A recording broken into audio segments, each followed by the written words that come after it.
দিনাজপুরে দিন দিন বাড়ছে পেঁয়াজ চাষ এবং চাহিদা থাকায় গতবারের তুলনায় এবারে বলতে গেলে প্রায় দ্বিগুণ হয়েছে পেঁয়াজের বীজ। এই বিষয়ে দিনাজপুর থেকে বিস্তারিত জানিয়েছেন সহকর্মী ফখরুল হাসান পলাশ।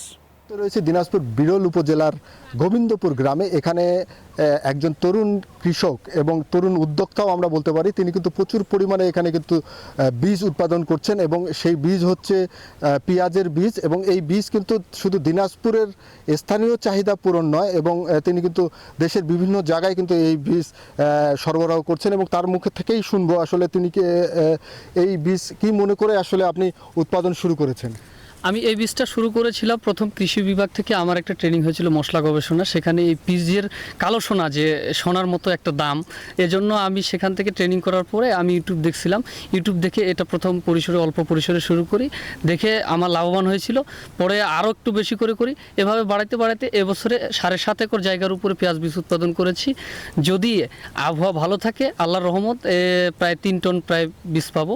আপনার এই বীজ কত জায়গায় চলে যাচ্ছে?